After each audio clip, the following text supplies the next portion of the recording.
2 ways you can be a better leader today. Number 1, be the first person to the office and the last person to leave. Or wherever you're a leader. If you're the coach of a team, be the first person to the gym. If you're the captain, be the first person to practice. Your presence sets the tone for everybody else. And I'm not saying be 5 minutes early. If everybody shows up 5 minutes early and you show up 5 minutes early, you're the same as everybody else. That's not what you're trying to do. You're trying to set yourself apart. You're trying to say, hey, look, I'm here for everyone. I'm here for the team. So I'm going to be the first person there.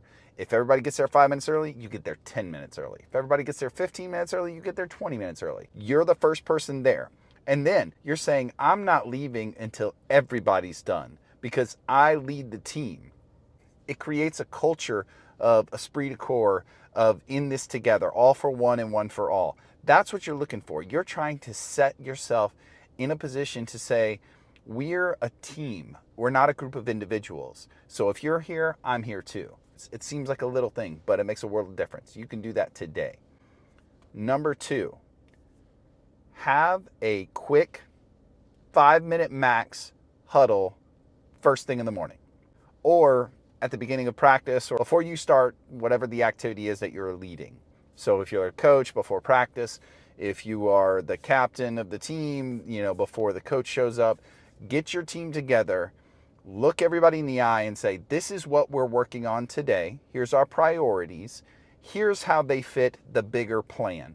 A lot of people will do these morning meetings, get into the nitty gritty of, well, at 8:55, I'm going to do this. And at 9:03, I'm going to. That's not what we're looking for. We're looking for a big picture. These are our main priorities, and this is how they fit in our overall goals. So if you're a coach, hey guys, today we're going to be working on first offense, and we're going to be working on our pass plays today.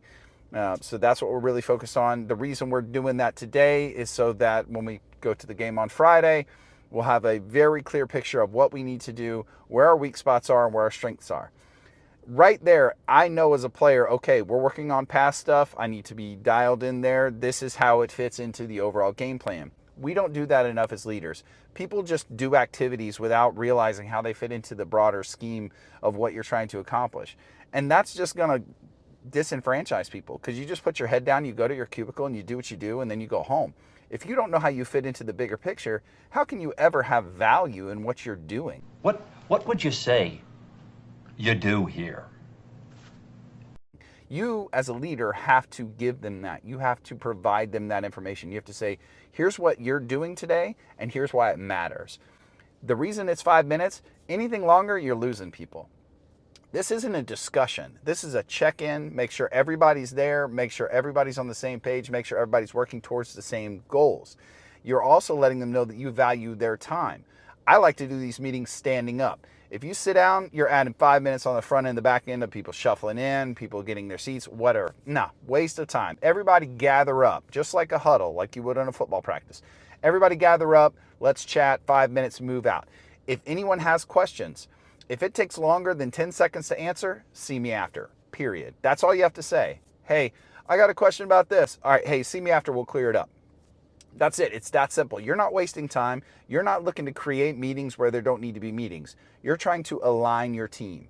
5-minute check-in meeting right at the start of the day, move. Everybody is going in the same direction at that point. Then if there are any sincere issues, you can address them right then after the meeting, because people will come up to you afterwards and say, hey, I got this thing going on and I can't do that or whatever. And you can work those issues first thing, as opposed to waiting until they become bigger issues and not being able to address them in a timely fashion. Get there first, leave last. Super important. Number 2, 5-minute orientation huddle, beginning of the day, beginning of the practice. Get everybody on the same page and understand how they fit into the grand scheme of what you're trying to accomplish. Here's a bonus. Bonus. Pray. We got to pray just to make it today. I know. It seems like it's not really going to have a tangible effect. I guarantee it does. You're there early because you're the first person there. Take 30 seconds, take a minute. Ask God to help you be the leader that your team needs for that day. I guarantee you it will make a difference. It gets your mind right, it gets you situated in what you're trying to accomplish, and it gives you a bigger value than just trying to make whatever widget it is that your team does.